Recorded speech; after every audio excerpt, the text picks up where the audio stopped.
Assalamualaikum warahmatullahi wabarakatuh. Alhamdulillah wassalatu wassalam ala Rasulillah wa ala alihi washabihi wa man walah. Bersama dengan saya Dai Hilman dalam Tanyalah Ustaz, biar tahu jangan keliru. Hari ini hari Sabtu 27 Februari 2021 bersamaan dengan 15 Rejab.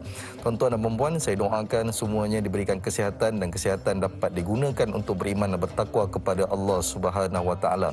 Di pagi hari yang mulia ini sama-sama kita merafakkan kesyukuran kepada Allah Subhanahu wa taala kerana masih lagi memberikan kita dua nikmat sangat besar dalam kehidupan kita, iaitu nikmat iman dan juga nikmat Islam. Dan kita pohonkan kepada Allah Subhanahu wa taala agar nikmat ini berkekalan sehingga ke akhir nyawa kita, insya-Allah. Sebelum kita bicarakan apakah topik yang kita akan bicarakan pada hari ini, sama-sama kita lihat di kaca TV VT.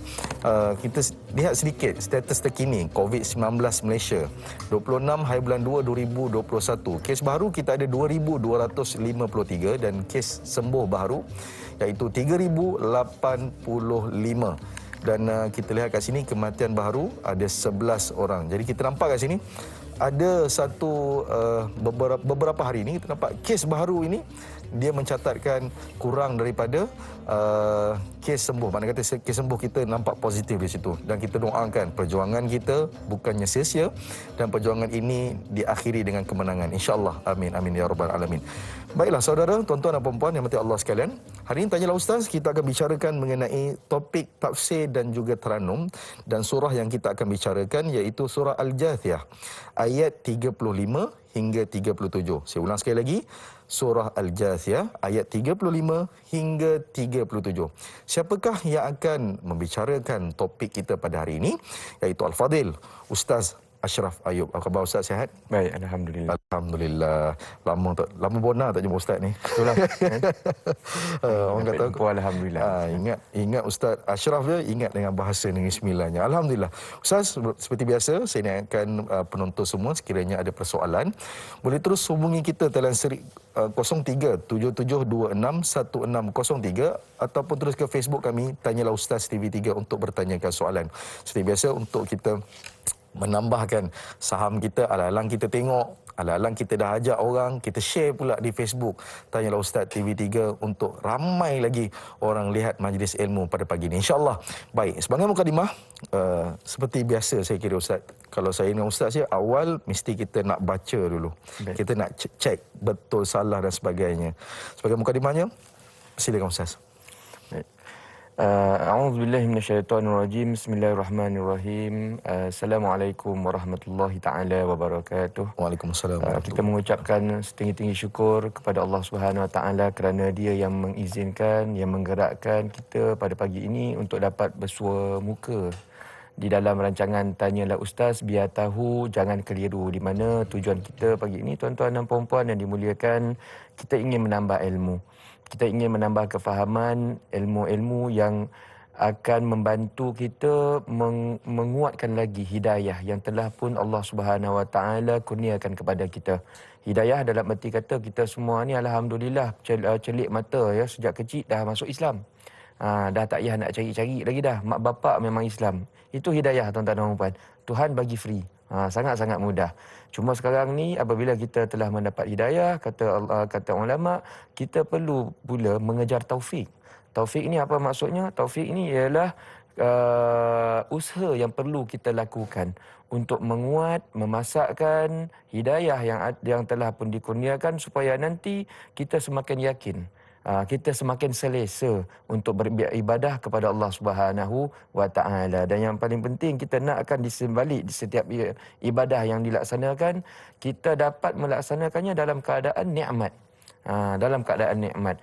Apakah maksud melaksanakan ibadah dengan nikmat? Maksudnya ialah tuan-tuan dan puan-puan, saya nak bagi contoh mudah. Kalau lepas ni kita mengaji, ya, kita mengaji ni rasa tak nak berhenti. Macam kita layan media sosial lah. Kan, layan WhatsApp, kan, layan media sosial kan tak nak berhenti deh, tuan-tuan dan puan. Pantang ada waktu kosong, tangan buka, sup deh. Macam tu kan. Lepas ni kita nak, tuan-tuan dan puan, macam itulah keadaan kita dengan Al-Quran. Macam itulah keadaan kita dengan majlis ilmu. Begitulah juga keadaannya kita dengan hadis Rasulullah sallallahu alaihi wasallam. Barang siapa yang mendapat perkara tersebut, saya cakap terus terang, saya pun nak belajar. Sebab saya yang bercakap ni pun belum lagi sampai tahap tu, tuan-tuan dan puan-puan. Masih lagi struggle, kata orang. Ya, nak mencapai. Tahu itu dah tuan-tuan dan puan. Hadis dah apalah. Ayat Quran dah belajar lama dah. Tapi ini yang kita sebut, ilmu agama ni ilmu experience tuan-tuan dan puan. Ya, ilmu experience.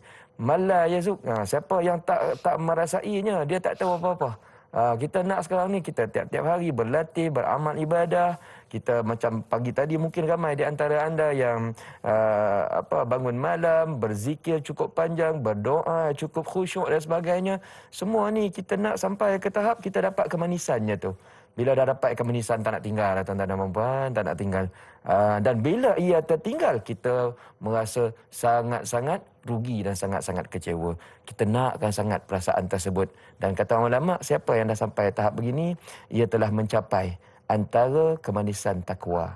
Saya doakan tuan-tuan dan puan yang menonton dan juga tolong doakan saya semoga kita mendapat tahap yang saya nyatakan tadi.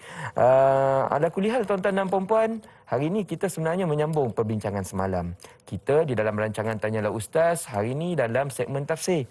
Anda yang selalu ikut rancangan Tanya Ustaz tahu kita ni ada beberapa segmen. Ada segmen sirah, ada segmen hadis kan, ada segmen akidah dan sebagainya. Dan ada ustaz-ustaz kita. Kita ni macam, sebenarnya siapa yang ikut rancangan Tanya Ustaz ni tiap-tiap hari, mereka beruntung sebab dia seolah-olahnya satu kuliah percuma. Dia ada silibus dia sangat cantik. Macam sekarang ni kita belajar kuliah tafsir, ya. Kita sekarang dah berada di juz 25, juz 26 surah Jasiyah. Kalau follow daripada 2 tahun lepas, sebenarnya kita ambil daripada juz belakang, daripada juz 29, 28, 27, 26. Maknanya ilmu kita kalau follow insya-Allah lah boleh lengkap tuan-tuan dan puan-puan. Kita grab, ya. Kita grab, kita teruskan. Ini perjuangan kita, perjuangan untuk mensyukuri nikmat Al-Quran yang telah diberikan oleh Allah Subhanahu Wa Taala melalui Rasulullah sallallahu alaihi wasallam. Hari ini tuan-tuan dan puan-puan, kita nak habiskan apa yang kita bincangkan semalam. Kita masih di dalam surah Al-Jasiyah. Maksud dia apa? Orang yang berlutut. Semalam ada saya bagi tahu kenapa surah ini fokusnya orang yang berlutut. Semalam kita ada bagi tahu, ya. Hari ini kita nak habiskan surah ini, surah yang ke-45 di dalam Al-Quran. Kalau anda nak buka Al-Quran sekarang, buka muka surat 499. Juz 25, dan tadabbur kita pada pagi ini ialah dari ayat 35 sampai ayat 37. Tak banyak Hilman, 3 ayat je. Ya, tapi insya-Allah kita akan kupas, ya, kita akan kupas kerana kita yakin di sebalik setiap ayat-ayat Allah SWT ini ada jutaan hikmah. Ada jutaan hikmah.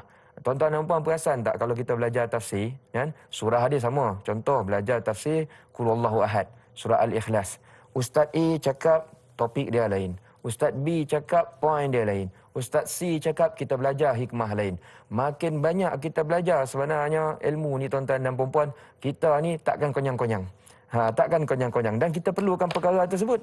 Kita perlukan perkara tersebut sebab kadang-kadang ustaz ni dia bagi satu kesedaran kepada kita. Kita dengar daripada Tok Syekh ni dia bagi satu kesedaran baru lagi yang lain. Sentiasa bila kita melakukan perkara ini, insya-Allah diri kita akan dipenuhi hikmah, ya. Dan saya minta izin tuan-tuan dan puan-puan untuk kita mulakan kuliah kita pada pagi ini dengan membaca ayat yang ingin kita tadabburkan, iaitu ayat 35 sampai ayat 37. Kita tengok-tengok tajwid dia, bacaan pendek, bacaan panjang pendek dia, dengung dia, idgham, ihfa, mana huruf ke macam mana cara nak sebut sama-sama. Kita ikuti, ya. Saya mulakan bacaan saya sekarang. A'udzu billahi minasy syaithanir rajim. ذلكم بأنكم اتخذتم آيات الله هزوا وغرتكم الحياة الدنيا فاليوم لا يخرجون منها ولا هم يستعتبون فلله الحمد رب السماوات ورب الأرض رب العالمين وله الكبرياء في السماوات والأرض وهو العزيز الحكيم Sadaqallahul azim. Demikianlah tuan-tuan dan puan-puan bacaan ayat kita, 3 ayat sahaja, dan kita akan cuba mengupas ayat ini, cuba memahami apakah yang ingin disampaikan oleh Allah Subhanahu Wa Taala melalui ayat 35, ayat 36 dan juga ayat 37 ya. Kita tengok dahulu tuan-tuan dan puan-puan ayat 35 ya. Zalikum bi annakum takhaztum ayatillahi huzwa wa gharraskumul hayatud dunya. Falyawma la yukhrajuna minha wala hum yusta'tabun. Apa maksud dia? Balasan buruk yang diterima oleh orang-orang itu adalah kerana waktu mereka hidup, mereka menjadikan ayat-ayat Allah ini sebagai huzwa. Maknanya huzwa ini adalah ejek-ejekan. Maknanya mereka pandang sinis, semalam saya ada beritahu ya. Dan kemudian mereka biarkan diri mereka terpedaya dengan kehidupan di dunia. Maka pada hari kiamat, falyawma la yukhrajuna minha, mereka tidak akan dikeluarkan daripada neraka, wala hum yusta'tabun, dan mereka tidak diberi peluang untuk bertaubat. Dia sebenarnya cerita dia ni tuan-tuan dan puan-puan, dia sambung daripada semalam. Semalam kita dah bagi tahu bahawa surah Al-Jasiyah fokus utama dia ialah Allah SWT menggambarkan tentang hari kiamat. Hari kiamat ini merupakan satu waktu yang pasti kita lalui. Kita nak mengelak pun tak dapat, kita bersedia pun memang kita akan pergi. Ya, itu adalah kepastian tuan-tuan dan puan. Soalan macam ni, kita masuk sekolah, sekolah tu dia memang ada peksa. Dia ada peksa, kalau dululah masuk sekolah menengah, dia ada peksa PMR tingkatan 3. Lepas tu ada peksa SPM tingkatan 5. Kalau kita nak masuk sekolah, kita cakap dengan cikgu, kita deal dengan dia, saya nak masuk, saya nak belajar je, tapi saya tak nak ambil peksa. Boleh tak, Iman? Tak boleh. Tak boleh tau, kan? Tak boleh kan? Itu rules dia ya. Mungkin cikgu cakap buat sekolah sendirilah kat rumah, kata tu kan. So sama dengan kehidupan kita ni tuan-tuan dan puan. Kita ini milik Allah SWT. Dia yang punya. Jadi dia dah set dah satu bentuk kehidupan. Ini titik awal, ini titik akhir. Dan dia beritahu everything tentang riwayat hidup kita ni. Daripada awal sampai ke akhir ni, semua ada diberitahu dalam Al-Quran. Dan ada sesetengahnya tu telah pun kita lalui. Ada juga sedang kita lalui. Dan ada juga yang akan kita lalui. Allah bagi tahu awal sebab dia sayang. Dan dia dah bagi tahu nanti penamat waktu kita jumpa dia, wa ilaihi turja'un, kan dalam surah Yasin ada bagi tahu ayat last, wa ilaihi turja'un, kepada dialah kita semua akan dikembalikan. Kenapa perkataan itu menggunakan perkataan turja'un bukannya tarji'un? Ini kalau belajar bahasa Arab dia ada maksud lain tuan-tuan dan puan. Baris kalau bertukar maksud dia tu dah berbeza. Kalau kita belajar bahasa Arab, that's why kalau kita belajar tajwid, Tok Guru banyak kata, kita kalau mengaji, first pastikan baris, jangan lagi. Sebab Al-Quran, bahasa Arab, dia sangat sensitif. Satu baris bertukar, kadang-kadang dia boleh pusing kepada makna yang berbeza. So dalam ayat itu, wa ilaihi turja'un, kepadanya kita dikembalikan, bukan kembali, dikembalikan. Maksudnya apa? Kita nak ke, kita tak nak ke, kita bersedia ke, kita tak bersedia ke, kita beriman ataupun kita tak beriman, confirm jumpa Allah punya.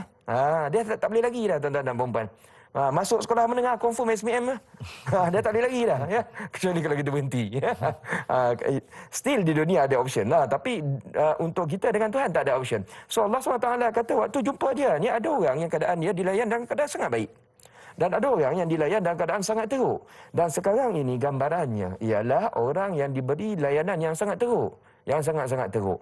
Dan Allah SWT beritahu in advance kenapa nanti ada orang akan diberikan layanan yang teruk. Seolah-olahnya cikgu dia sebelum SPM dia beritahu kenapa ada orang berjaya, kenapa ada orang gagal, kenapa ada orang masuk universiti, kenapa orang tak dapat masuk universiti. So cikgu dah beritahu awal-awal. Dia buat silap yang ni, orang-orang yang gagal-gagal ni. Orang yang berjaya dia buat apa? Dia beri perhatian, dia buat homework, dia tanya cikgu dan sebagainya. Terpulang kepada kita. Dia bagi pilihan kepada kita. Waktu kita mengaji, bila jumpa ayat tentang hari kiamat, dia punya point dia lebih kurang sama. Sekarang Allah SWT beritahu ini orang-orang yang gagal. Teruk nanti, teruk dia tuan-tuan dan puan. Dan Allah SWT sedang beritahu apa sebab dia gagal masuk syurga.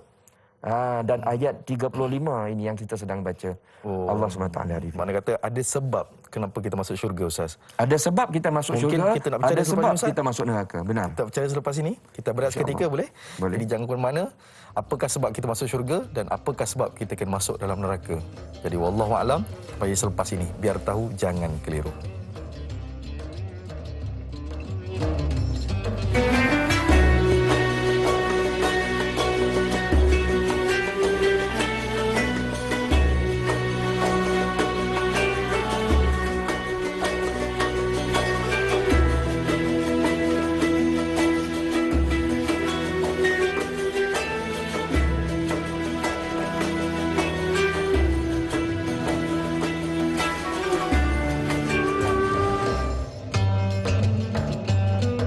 Alhamdulillah, kembali kita lagi dalam majlis ilmu Tanyalah Ustaz, biar tahu jangan keliru. Saudara, kita dalam topik surah Al-Jathiyah ayat 35 hingga 37 bersama dengan Al-Fadil Ustaz Ashraf Ayub. Jadi sekiranya ada persoalan mengenai topik kita pada hari ini, boleh terus hubungi kita telan seri 0377261603 ataupun terus ke Facebook kami Tanyalah Ustaz TV3 untuk bertanyakan soalan.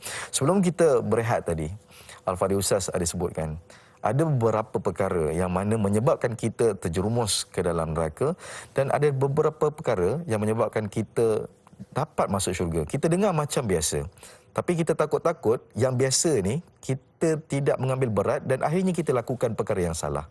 Jadi mungkin Ustaz nak sambung sikit, Ustaz. Apakah penyebabnya, Ustaz? Silakan. Baik, terima kasih Hilman. Tuan-tuan dan puan-puan yang dimuliakan Allah SWT, kita sambung lagi perbincangan kita. Seperti yang saya katakan, Allah SWT dalam perbahasan kita sekarang, dia reveal.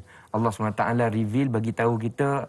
Nah, kalau kita fikirlah, kalau kita sekarang ni fikir, kalau aku meninggal nanti, aku ni masuk neraka ke masuk syurga? Based on apa yang aku dah buat so far. Allah SWT kata sebenarnya kita boleh tahu. Sebab orang masuk syurga, orang masuk neraka ada kriteria.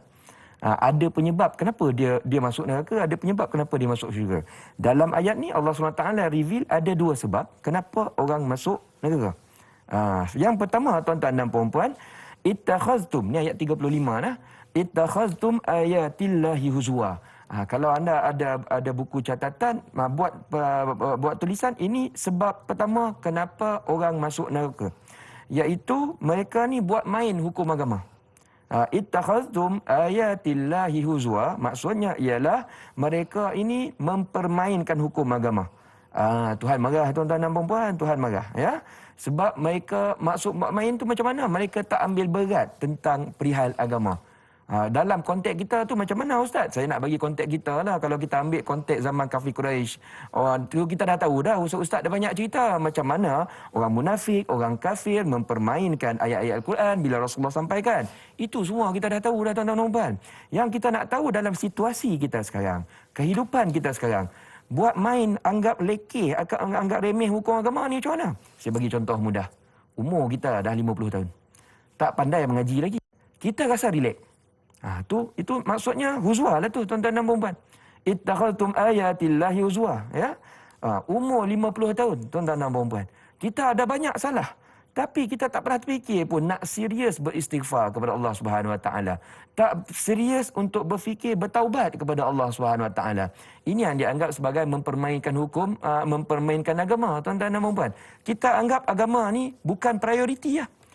Kita ni bila dengar cerita tentang hari kiamat, hari akhirat dan sebagainya, dengar tu macam dengar kisah dongeng.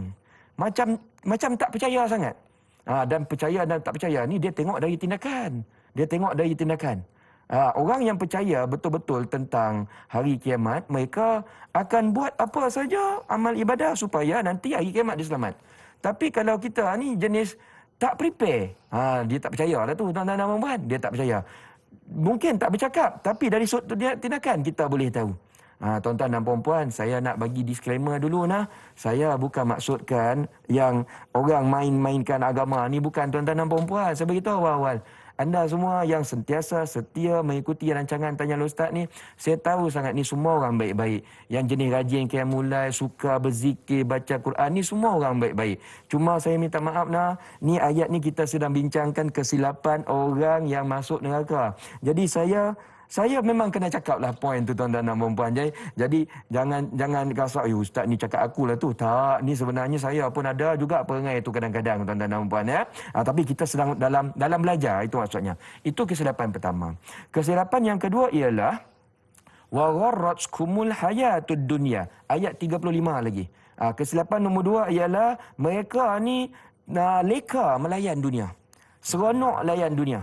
Tak habis-habis nak layan dunia sampai lupa nak melayan Allah Subhanahu Wa Taala. Maknanya apa tuan-tuan dan puan? Depa ni fikir seronok ya, fikir enjoy. Fikir enjoy. Mereka ni nampak kuat bekerja, kuat cari rezeki dan sebagainya, tapi rezeki dan apa yang mereka dapat tu depa fikir nak spend untuk diri sendiri dulu. Tak habis-habis kita fikir macam tu. Dan perkara ini yang Allah SWT tegur. Cuma saya nak bagi tahu awal-awal, kadang-kadang kita fikir, oh ni orang yang mengejar harta dunia lah ni kan. Kemudian pun kita fikir, oh ni semua banyak ramai orang kaya. Ya, so orang-orang yang biasa-biasa dengan orang miskin-miskin tak terlibat. Tak tuan-tuan dan puan-puan, tak ya. Maksud melayan dunia ni maksudnya dia bukan sekadar jenis orang kejar harta ya, tak. Tok Guru kami kata, maksud kita ini di mengejar dunia ialah kita ni melayan sesuatu sekarang ni sampai kita lupa nak melayan agama. Maksudnya apa? Contoh macam ni. Ada orang, dia ada hobi melayan media sosial. Dia orang biasa. Kan? Dia tak adalah kerja kata ke apa. Tapi jenis leka apa? Layan media sosial. Dia punya leka tu sampai tu lupa nak mengaji. Mengaji tak pandai lagi ni. Dia tak perasan benda tu. Dia tak rasa bersalah perkara tu. Inilah yang dimaksudkan melayan wa gharratkumul hayatud dunya. Ada orang hobi dia tuan-tuan dan puan-puan, minta maaf nah, hobi contoh kalau orang lelaki lah main drone. Ataupun main game. Kan, ataupun kadang-kadang ni orang lelaki lah hobi ada kumpul robot dan sebagainya. Asal ada duit lebih ya, fikir nak beli robot. Kan ada robot-robot dan apa semua. Orang lelaki kita kumpul sebagai hobi lah. Perkara tu dia spend beribuan ringgit untuk tu, sampai kan dia tak nampak bahawa kalau segala duit tu kita spend untuk agama kan lagi bagus. Sedangkan ada banyak lagi perkara dalam agama yang kita tak spend. Contoh kalau orang wanita mungkin spend baju ya. Bukan maksud saya pagi ni tak boleh beli baju. Dah, jangan salah faham. Ni cerita overspend kepada sesuatu sampai dia menjadi obses. Itu yang saya nak bagi tahu. Dan perkara itulah yang dikatakan sebagai wa gharratkumul hayatud dunya. Ada orang minta maaf tuan-tuan dan puan, dia semua tu tak ada. Tapi kadang-kadang layan cucu. Layan cucu tu kadang-kadang dia obses sampai kan dia banyak habis masa dekat situ. Ada orang layan pokok bunga, ada juga tuan-tuan dan puan. Ada orang layan memasak. Saya bagi contoh-contoh mudah-mudah ni tuan-tuan dan puan. Dalam kehidupan kita benda tu memang ada. So kita kena perhati balik.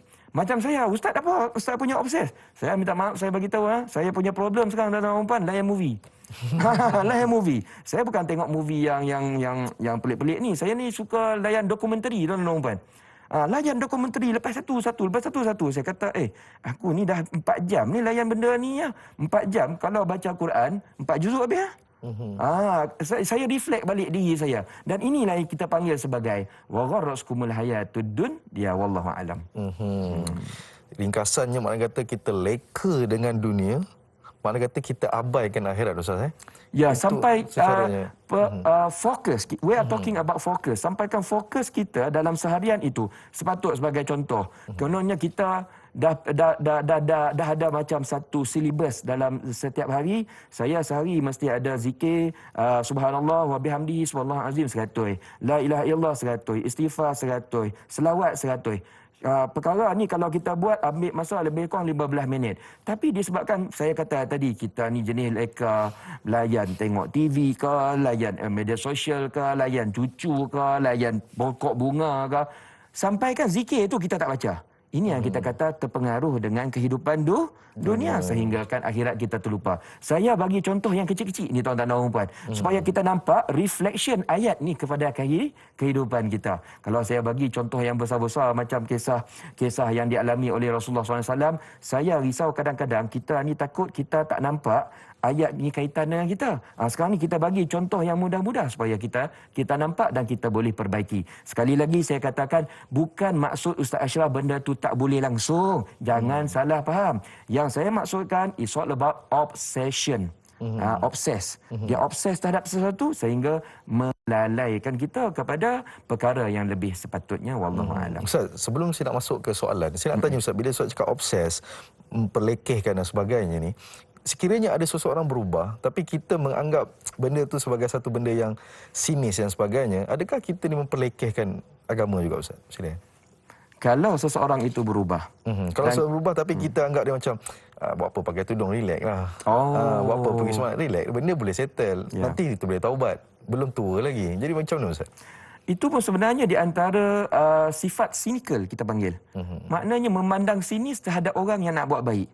Dan sebenarnya tuan-tuan dan puan-puan, minta maaf, in our society, ya, itulah sebenarnya racun yang sedang ada banyak di dalam our society. Dan yang kita perhatikan dalam media sosial banyak perkara tersebut. Maksudnya begini, kita nampak sekarang ni ada satu kecenderungan masyarakat, saya tak kata semua, tapi kecenderungan ini bagi saya kecenderungan yang berbahaya. Maksudnya kalau kita nampak ada orang nak buat baik, macam tadi, ada orang bertaubat. Contohlah artis bertaubat. Ya. Bagi kita, sepatutnya kita meraihkan. For sure ada orang kata itu ikhlas ke tidak kita tak tahu tu sebab ada dia punya bisnes lah tu kan, sebagai contoh dan sebagainya. Bagi saya tak setuju tuan-tuan dan puan, sebab hati kita ni Allah SWT saja yang tahu. Kita ni bukan boleh judge orang. Kita pun belum tentu ikhlas lagi. Betul tak? Ustaz pun baca Quran belum tentu ikhlas lagi kan. Ini ada kita ni tak ada stand, tak boleh ada stand untuk menilai seseorang. Sepatutnya seseorang yang ada hatinya itu luhur, apabila seseorang melakukan kebaikan, kita raikan. Ya, kita raikan. Kalau ada kekurangan, kita tambah.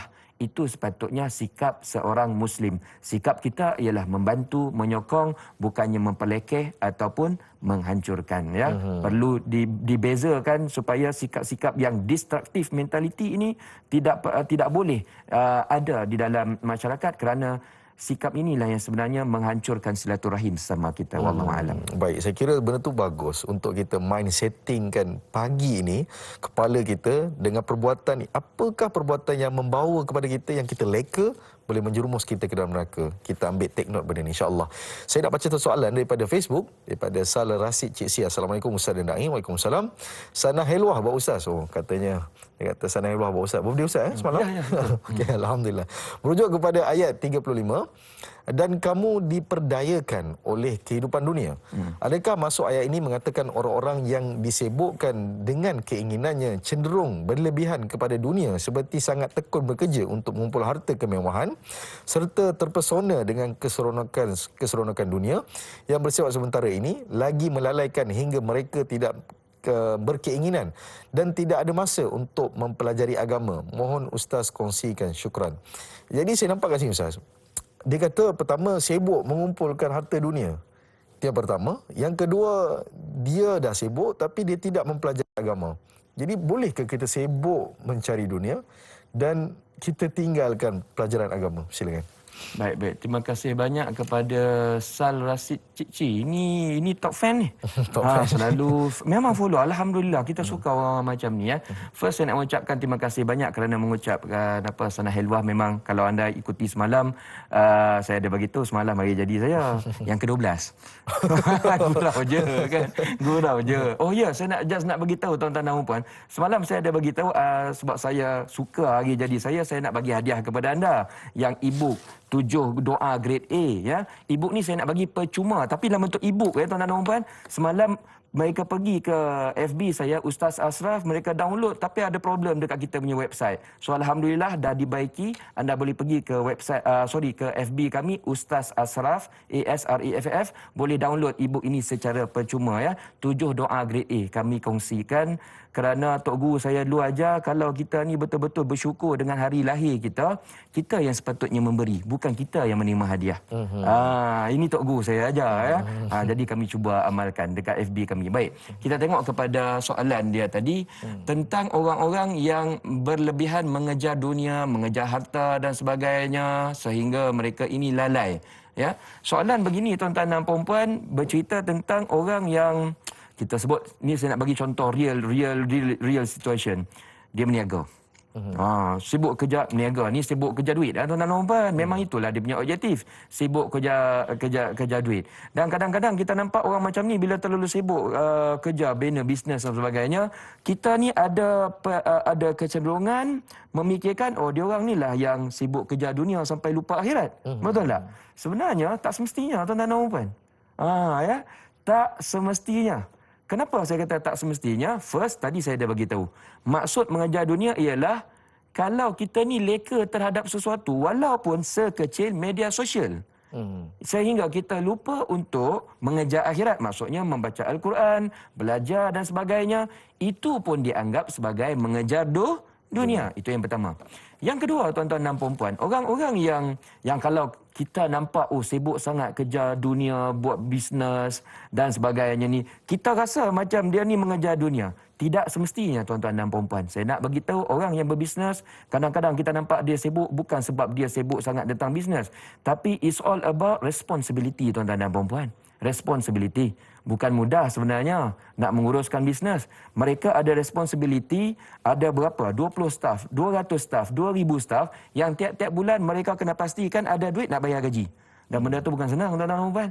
Kita nak cari duit kita 2-3 ribu sebulan ni pun berpeluh.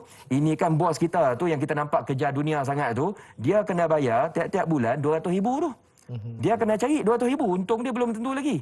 Dia kena cari 200 ribu supaya semua staf dia, belakang dia tu mungkin ada 1000 keluarga dapat apa? Ada rezeki. Bukan senang tuan-tuan dan puan. Tu yang saya nak beritahu.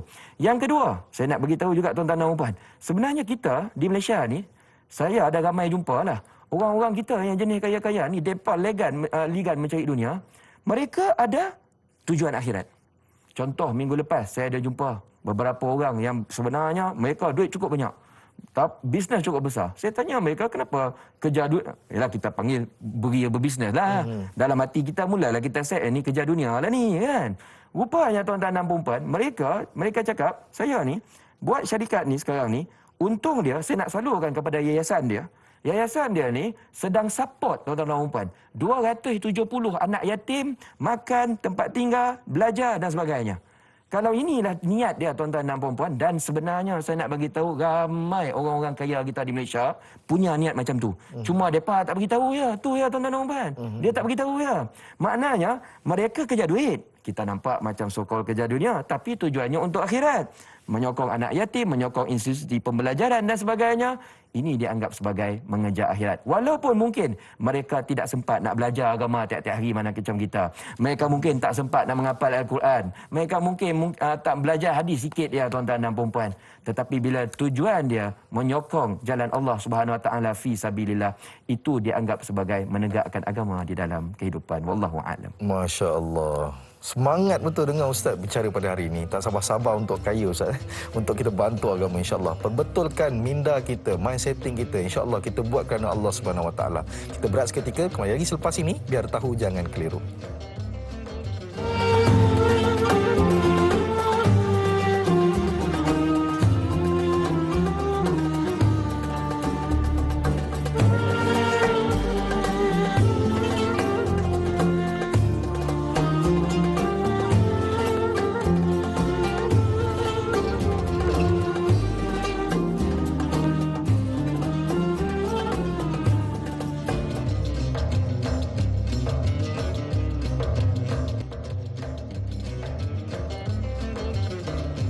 Alhamdulillah, kembali kita lagi dalam majlis ilmu. Tanyalah Ustaz, biar tahu jangan keliru. Masih lagi dengan topik kita surah Al-Jathiyah ayat 35 hingga 37 bersama dengan Al-Fadil Ustaz Ashraf Ayub. Jadi seperti biasa saudara, penonton semua, sekiranya ada persoalan boleh terus hubungi kita di talian yang tertera di kaca TV anda ataupun terus ke Facebook kami Tanyalah Ustaz TV3 untuk bertanyakan soalan insya-Allah. Baik, banyak perkara sebenarnya pada pagi ini. Kalau kita lihat memperlekehkan agama, kadang-kadang benda tu kita nampak benda ini memanglah diceritakan 1400 tahun yang dahulu. Tapi sebenarnya kita hari ini pun banyak perkara yang kita memperlekehkan tanpa kita sedar. Tanpa selangkah masa, satu soalan lagi daripada Laila Dela Rosa. Assalamualaikum Ustaz Naim. Waalaikumsalam warahmatullahi. Merujuk kepada ayat 35. Adakah mereka yang telah mempermainkan ayat-ayat Allah dan ditipu oleh kehidupan dunia ini, mereka tidak diberi peluang untuk untuk menyelamatkan diri dari azab siksaan Allah? Dan adakah mereka tidak akan dilayan kerana waktu untuk bertaubat sudah tiada? Adakah langsung tiada keampunan dari Allah SWT buat mereka ketika itu? Mohon pencerahan Ustaz. Terima kasih Ustaz dan Naim. Waalaikumsalam. Soalan bagus, Ustaz. Orang yang mana mungkin terasyik dengan dunia sehingga dia terlupakan akhirat, dia memperlekehkan agama ni. Jadi adakah peluang untuk dia kembali balik kepada Allah SWT? Silakan. Baik. Terima kasih banyak. Soalan daripada Laila Dela Rosa, ya. Bertanya tentang kupasan ayat 35, soalan tentang orang yang dah buat salah kat dunia, adakah mereka tak diberi peluang untuk bertaubat dan sebagainya, ya, tak diberi peluang untuk selamatkan diri dari azab Allah SWT. Baik, jawapannya adalah begini. Pintu taubat masih terbuka selagi kita tak meninggal. Ya. Selagi kita ini tak meninggal, selagi lagi nyawa masih di kandung badan, pintu taubat masih terbuka. Maknanya sekarang ni kita dengar ni, alhamdulillah lah boleh taubat banyak-banyak. Cuma bila dah meninggal, pintu taubat tak buka lagi dah. Hari kiamat, tuan-tuan dan puan-puan, dia merupakan yaumul jaza', kata ulama. Hari diberi balasan. Dia bukan hari kita bertaubat, dia bukan hari kita perlu semayang, mengaji pun hari kiamat dah tak payah dah, tuan-tuan dan puan-puan. Nak beritahu awal lah. Ya. Kalau masuk syurga nak mengaji ke? Tak payah dah, kan? Masuk syurga nak berseronok. Tu jawapan dia, ya. Bukan mengaji lagi dah. Mengajilah ni. Ya. Tapi nak ngaji pun boleh juga, tak ada masalah. Tapi dah banyak nikmat tu, layanilah tuan-tuan dan puan. Saya nak bagi tahu macam tu. Bertaubat boleh ke tidak? Kan dekat hari kiamat dah tak boleh dah, tuan-tuan dan puan. Maksudnya macam ni. Hari kiamat ni kalau kita nak bertaubat, kita kena faham ayat ni situasi dia hari kiamat, bukan sekarang. Ya. Sekarang boleh bertaubat lagi, alhamdulillah. Cuma hari kiamat kalau nak bertaubat dan kita fikir dengan kita mengucapkan istighfar 10 juta kali sebagai contoh, hari kiamat nanti Allah SWT pun nanti kata, oh hampa ni patut masuk neraka tadi sebab tadi masa beratur tadi bertaubat, nanti masuk syurga. Perkara tu dia tak akan berlaku. Dia tak akan berlaku. Siapa yang dah masuk neraka, mereka tetap akan masuk neraka walaupun dalam neraka dia bertaubat. Sebagai contoh, adakah dengan taubatnya itu akan dikeluarkan? Tidak, tuan-tuan dan puan-puan. Tidak, kerana hari kiamat merupakan hari di mana kata ulama, Allah SWT sedang menunjukkan keadilannya. Apa maksud keadilannya? Kita akan dibalas berdasarkan apa yang kita lakukan. Siapa yang berhak masuk neraka, mereka memang akan masuk neraka. Siapa yang berhak masuk syurga, mereka berhak masuk syurga. Bahasa orang kita fair and square, tuan-tuan dan puan-puan. Bila kita dah tahu perkara ini, ya, kita taubatlah sekarang. Kita taubat sekarang. That's why kena mengaji sekarang. Mengaji dengan kefahaman, kita tahu apa yang perlu dilakukan. Kita tahu nanti pintu taubat dekat hari kiamat langsung dah tak terbuka lagi dah. Sekarang sangat terbuka luas. Bahkan pagi-pagi, tuan-tuan dan puan-puan, Allah SWT bagi tahu dalam hadis qudsi, sepertiga malam dia turun ke langit dunia. Dia bagi offer, tuan. Siapa nak minta, dia akan bagi. Siapa berdoa, dia kabulkan. Siapa yang bertaubat, yang minta ampun, aku maafkan. Ini seolah-olah hanya tawaran diskaun ni. Tiap-tiap hari pula tu.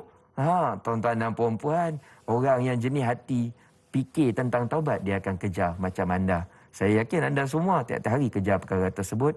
Wallahualam. Satu perkara yang baik untuk kita ingat bersama. Kita tak tahu bila masa kita meninggal dunia, tapi yang kita tahu adalah, yang kita boleh cuba adalah setiap saat untuk berubah dan bertaubat kepada Allah Subhanahu Wa Taala. Satu persoalan lagi daripada Facebook, daripada Saziatul Siddiq. Assalamualaikum Ustaz dan Naim. Waalaikumsalam warahmatullahi. Ayat 36, Allah menerangkan, demikianlah ajaran dan peringatan Allah Maha Adil. Soalan saya, bagaimana ada segelintir yang menyatakan Allah ini tidak adil tatkala diberi ujian melata dan iman takwanya menjadi goyah, sedangkan perancangan Allah itulah sebaik-baiknya yang kita sebagai manusia tidak tahu apa-apa. Jika tidak menerima keadilan di dunia, pasti ganjaran keadilan di akhirat kelak. Mohon pandangan Ustaz, terima kasih. Segelintir golongan Ustaz, apabila diuji, salahkan Tuhan. Kenapa Tuhan ini tidak adil kepada aku? Jadi bagaimana kita nak balancekan benda ni? Tuhan ada ketetapan dan kita perlu usaha. Macam mana kita nak balancekan ketetapan? Silakan Ustaz. Baik, terima kasih banyak kepada Saziatul Siddiq. Perkara ni penting ya tuan-tuan dan puan. Soalan yang datang daripada Puan Saziatul Siddiq ni bagi saya sangat penting ya. Di mana ada momen dalam kehidupan kita, kita diberi ujian. Dan ujian tersebut sangat besar di mana kita tak sangka. Dan bila kita ini diberi ujian, Hilman, dalam keadaan kita ini tak prepare, kita akan shock, kita akan terperanjat. Dan kemudian kita akan berfikir, kenapa Allah bagi aku ujian berat sebegini sedangkan aku ni orang baik? Ya, kita ni jenis pagi-pagi pergi surau, waktu surau buka lah. Kalau PKP tak ada. Jenis mengaji, Qiyamul Lail tak tinggal, puasa sunat Isnin Khamis cun, ya, suka buat sedekah dan sebagainya. Tiba-tiba, contoh, kena penyakit kanser. Tiba-tiba kena ujian COVID dan sebagainya. Waktu sakit tu mesti kadang-kadang ada pemikiran, kenapa Allah buat aku macam ni? Sedangkan ada orang kat sana, orang yang zalim, orang yang mencuri, orang yang enjoy, orang yang jadi berjudi kan. Jenis lara tiap-tiap hari, 24 jam sehari. Dia lara je, semayang tak ada. Kita tengok kehidupan dia makin lama makin senang, makin lama makin senang. Sebenarnya tidak, tuan-tuan dan puan-puan. Sebenarnya tidak. Tidak begitu. Allah Subhanahu Wa Taala bila bagi ujian kepada orang mukmin, kata hadis Rasulullah SAW, ya, ialah untuk meningkatkan darjatnya. Untuk diampunkan dosanya. Maknanya ujian yang diberikan kepada orang mukmin bukan Allah nak mengenalkan dia, tetapi Allah SWT sayang lagi kepada dia. Ya, disebabkan sayang, Allah SWT ampun dosa-dosa dia. Kalau kita bersabar, tuan-tuan dan puan-puan, nanti hari kiamat kita jumpa Allah SWT dalam keadaan clean. Hari kiamat nanti Allah SWT kata, hampa punya dosa ni semua dah clean dah. Hari tu masa sakit teruk itu hampa semua bersabar, tak ada marah-marah, tak ada salah aku, banyak beristighfar dan taubat. Lah ni hari kiamat hampa senang. Tu titian sirat, laju. Jalan. Masuk juga tu tak ada masalah. Tuan-tuan dan puan-puan, mana satu nikmat yang besar? Saya nak tanya. Ya. Nikmat masuk syurga bila akhir hisab merupakan nikmat paling besar. Saya bagi tahu perkara ni sebab saya juga ada ujian, tuan-tuan dan puan-puan.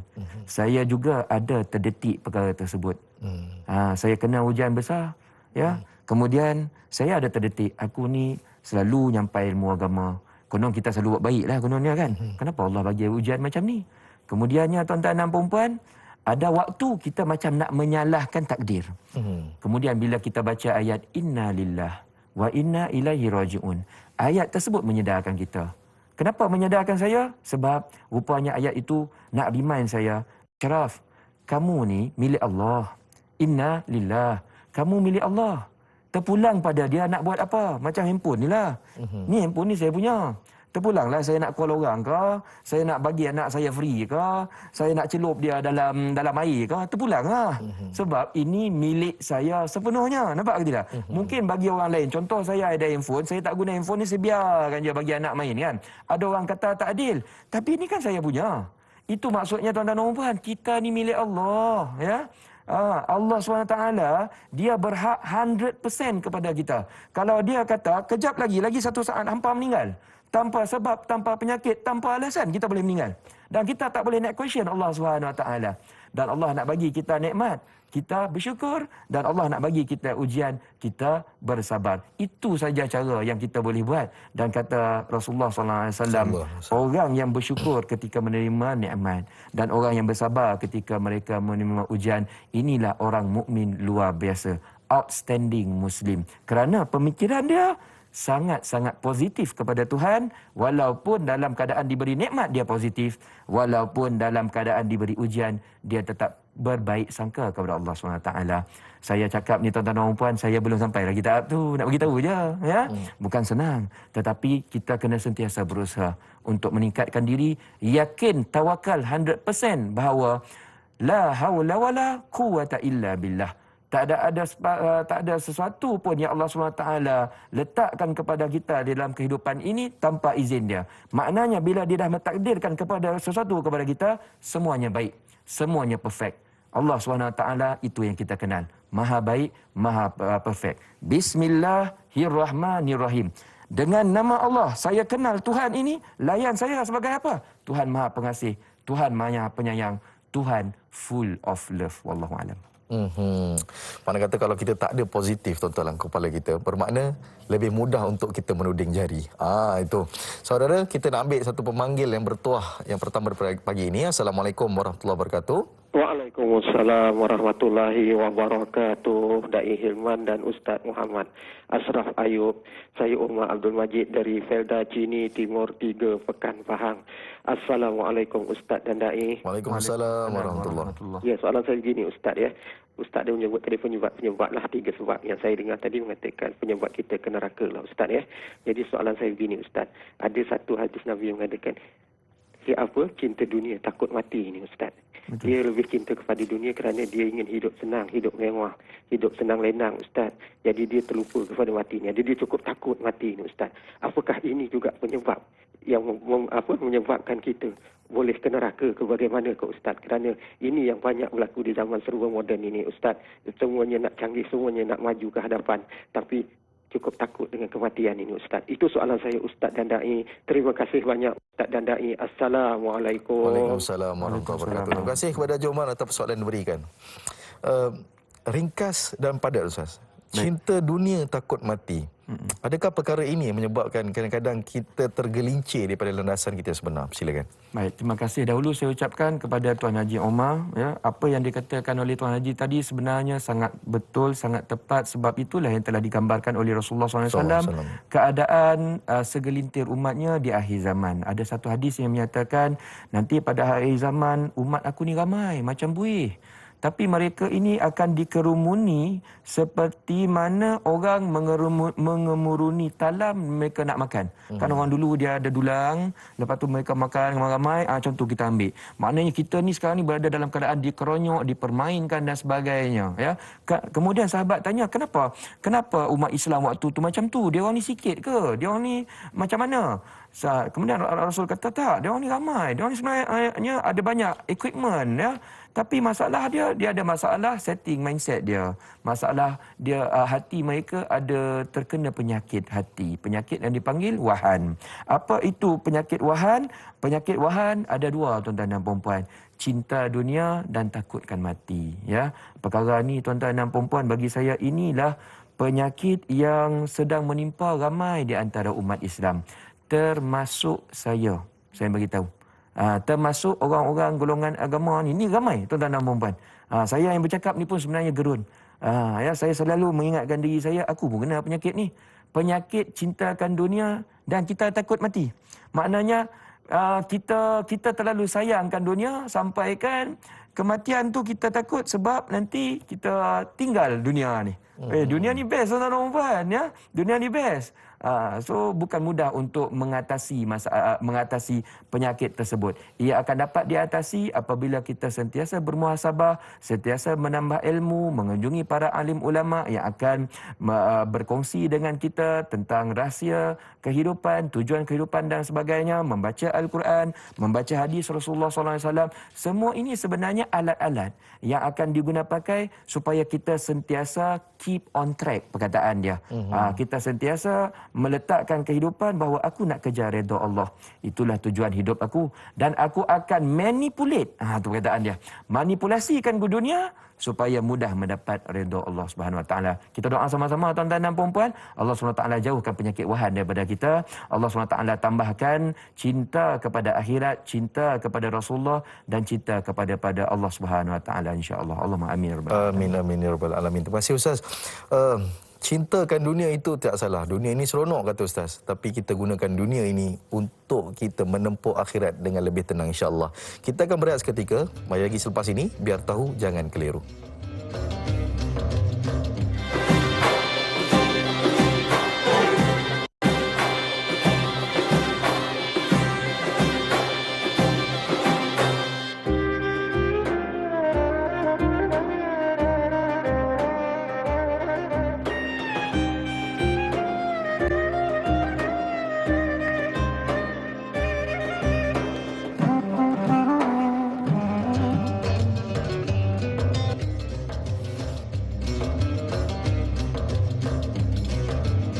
Alhamdulillah, kembali kita lagi dalam majlis ilmu. Tanyalah Ustaz, biar tahu jangan keliru. Masih lagi dengan topik perbincangan kita, surah Al-Jasiyah ayat 35 hingga 37 bersama dengan Fadil Ustaz Ashraf Ayub. Tadi sebentar tadi Ustaz ada sebutkan kepada kita banyak peringatan. Dan saya nak ambil satu kata-kata beliau. Bila mana kita ni untuk dunia ni sangat indah, sangat seronok. Tapi jangan lupa, dunia yang kita ada hari ini, kita gunakan dia sebetul-betulnya untuk tujuan akhirat, insya-Allah. Baik, saya nak baca satu soalan daripada Romli Ali. Assalamualaikum Ustaz dan Da'i. Waalaikumsalam warahmatullahi. Soalan saya, dalam ayat 36 Allah menyatakan bahawa Tuhan langit, Tuhan bumi dan Tuhan semesta alam. Tidakkah ini akan membuatkan setengah manusia mentafsirkan ianya banyak dan mereka juga akan menyembah selain dari Allah dan menjadikan ianya Tuhan-Tuhan mereka? Mohon pencerahan Ustaz. Terima kasih, biar tahu jangan keliru. Dalam ayat 36 dia tanya, Allah menyatakan, memberitahu Tuhan ini, dia adalah Tuhan kepada ini, Tuhan kepada ini dan Tuhan kepada ini. Dan bagaimana kita nak memahami konteks akidah ni Ustaz dengan lebih mudah dan faham bahawasanya Allah itu mutlak dan satu? Silakan. Terima kasih banyak. Tuan Romli Ali, terima kasih banyak. Saya bila baca soalan ni, saya senyum ni. Soalan ni bertanyakan tentang ayat 36, falillahil hamdu, ya. Segala pujian bagi Allah SWT. Kenapa kita kena puji Allah SWT? Sebab dia Rabbis samawati wal ardh, dia yang mentadbir langit, kemudiannya dia juga Tuhan yang mentadbir bumi, dan dia juga Tuhan seluruh semesta, ya. Kemudian Tuan Haji Romli tadi tanya soalan, ada orang, setengah orang dia salah faham. Dia kata ayat ni nampak macam banyak Tuhan. Ada Tuhan yang jaga langit, ada Tuhan yang jaga bumi, ada yang Tuhan yang jaga semesta. Dia boleh tafsir macam tu. Kan, bagi saya ini sebenarnya dia tak belajar ilmu bahasa ni. Ya, sebab benda ni kena belajar ilmu bahasa. Saya bagi analogi lah, Ayat ni, tengok ayat saya bagi ya. Ayat ni sebenarnya kefahaman dia sangat-sangat mudah. Kalau orang yang faham understanding basic language, dia akan mudah faham. Saya letakkan ayat tu dalam saya punya percakapan ya. Saya lah Ashraf, pemilik buku ini, pemilik tab ini dan juga pemilik handphone ini. Saya nak tanya tuan-tuan dan puan-puan sekarang, ataupun saya tanya Hilman lah, saya tanya tuan-tuan dan puan-puan. Kan, berapa ramai pemilik ni? Seorang ya. Seorang ya. Sebab saya dah beritahu dah tadi, saya lah Ashraf. Awal tadi saya dah beritahu. Pemilik buku, pemilik apa? Tab, pemilik handphone, pemilik jam, apa lagi? Pemilik baju, pemilik kopiah dan sebagainya. Tak kira berapa banyak kali saya cakap macam tu, dia sebenarnya dari sudut bahasa kita dah faham, dia refer kepada seorang saja, iaitu siapa? Ashraf kat depan tu. Betul tak tuan-tuan puan? Sebenarnya kefahaman dia sama dengan ayat ni. Ayat ni awal dah kata dah, falillah. Inilah dia Allah SWT, kena puji dia. Sebab dialah pemilik langit, dialah pemilik bumi, dialah pemilik apa? Pemilik alam semesta. Bukan maksud dia ni Tuhan lain, ni Tuhan lain, ni Tuhan lain kan. Bagi saya ini sebenarnya kalau perkara itu berlaku bermaksud ada orang yang memang sengaja nak menyelewengkan penafsiran. Jangan ikut depa tuan-tuan dan puan. Nanti nampak sangat dia bukan sekadar kita ni tak belajar, tak faham agama ni. Ni basic ni, tak faham bahasa. Kita tak naklah sampai tak macam tu lah kan. Teruk sangat kita tak faham bahasa. Saya dah bagi tadi contoh sangat mudah, semua orang boleh faham. Saya beritahu ayat yang sama pada anak saya pun anak saya boleh faham. Saya bagi analogi tadi kepada tuan-tuan dan puan-puan, nanti mudah kita memahami bahawa semua ayat itu tadi merujuk kepada Tuhan yang satu, Allah Subhanahu wa taala. Wallahu alam. Baik, alhamdulillah terbaik Ustaz. Terima kasih. Saya nak ambil lagi satu pemanggil daripada penonton kita. Assalamualaikum warahmatullahi wabarakatuh. Waalaikumsalam warahmatullahi wabarakatuh. Ya. Teruskan dengan soalan. Saya Siti Rohani Mursi daripada Banting. Saya ingin bertanya biar tahu jangan keliru. Assalamualaikum Ustaz dan Da'i. Waalaikumsalam warahmatullahi. Silakan puan begini, Rohani. ya, soalan saya begini. Seseorang yang banyak melakukan dosa, misalnya daripada dia akal balik lagi sampai kepencin lah, sampai tua lah. Banyak dosanya, tentulah catatan dosanya tu terlalu banyak. Tapi dia dah bertaubat nasuha, dah tak akan membuat lagi dan menyesali segala dosa-dosa yang dia lakukan. Dia jadi orang yang baik. Apakah catatan dosa tu masih ada lagi atau sudah dipadam di akhirat nanti? Itu soalan saya Ustaz. Assalamualaikum warahmatullahi wabarakatuh. Waalaikumsalam warahmatullahi wabarakatuh. Terima kasih kepada Hajah Rohani atas persoalan yang diberikan. tadi best ayat dia. Dia kata daripada akil balik sampai pencen. Bukan sampai berumur tu, sampai pencen tu. Mana kata pencen baru dia bertaubat. Okey. Baik, macam mana Ustaz? Mana kata dia adakah selepas dia taubat nasuha ini dosa-dosa lamanya tu dikira ataupun dihisap dan sebagainya? Silakan Ustaz. Baik, pertamanya kita ucapkan terima kasih kepada Puan Hajah Rohani. Apabila Puan Hajah Rohani kita bertanyakan soalan ini, kita nampak bahawa beliau sangat concern. Dan ini sebenarnya, kata Tok Guru kami, ini sebenarnya nikmat. Nikmat apa tu Ustaz? Nikmat yang kita rasa kita ni ada kesedaran, aku ni banyak salah ni. Dan kemudiannya kita berdosa, kita bertaubat sungguh-sungguh. Bangun malam, istighfar setiap hari 5,000 kali tak tinggal dan sebagainya kita buat tiap hari. Dalam keadaan hati kita ni risau, Allah ampun ke tidak dosa aku ni, Allah ampun ke tidak dosa aku ni. Ini sebenarnya kata Tok Guru kami merupakan nikmat. Kerana tak semua orang dia sedar dia ada dosa dan dia sedar dia perlu bertaubat. Pertama, tahniah saya ucapkan kepada Puan Hajah Rohani dan kepada anda yang setiap pagi saya yakin kita setiap hari concern tentang Allah ampunkan kita ataupun tidak, ya. Baik, soalan kedua. Soalan kedua ialah bertanya bila kita dah bertaubat nasuha, di mana kita cuba untuk buat sungguh-sungguh taubat nasuha tersebut, adakah dalam buku catatan amal kita ini dosa semua tu akan dipadam? Baik, di sini ada perbahasan ulama tuan-tuan dan puan-puan, ya. Ada perbahasan ulama. Ada ulama menyatakan bila kita bertaubat nasuha, ya, mereka mengatakan bahawa ada dosa kita nanti dia masih kekal lagi dalam buku catatan.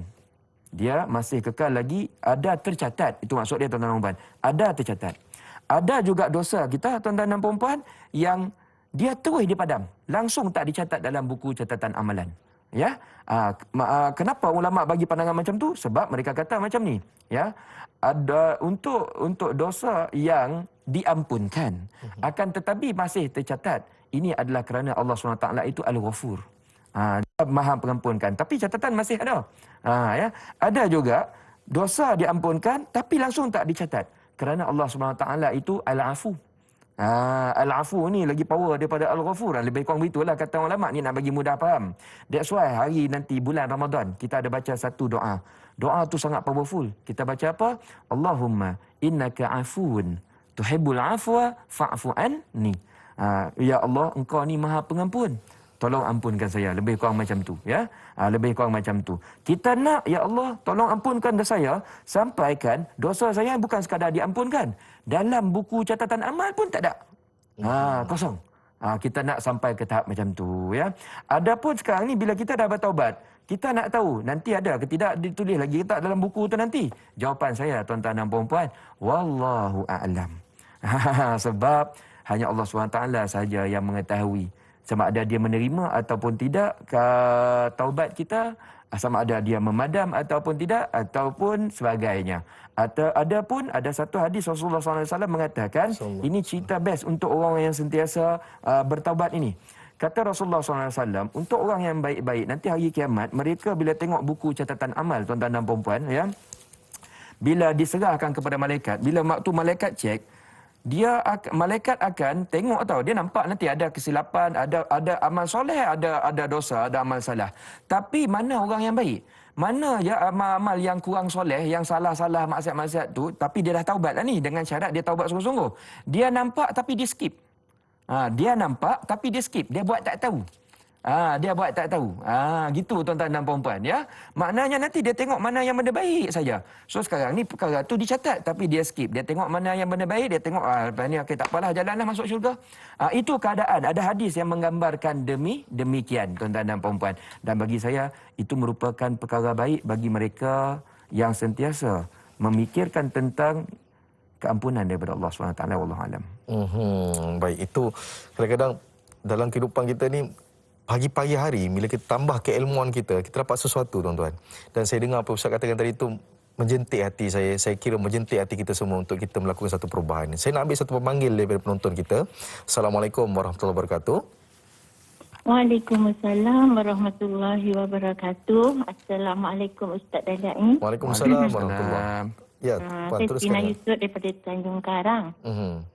Teruskan dengan soalan. Ustaz, saya doakan Ustaz dan Dai semoga selamat, sihat, panjang umur, selamat dunia akhirat Ustaz ya. Amin, Ya, amin ya rabbal alamin. Terima kasih banyak puan atas doanya. Sama-sama. Ustaz, macam ni Ustaz, kan kalau kita sibuk, macam mana cara Ustaz kalau kita sibuk dunia ni untuk mendapatkan akhirat?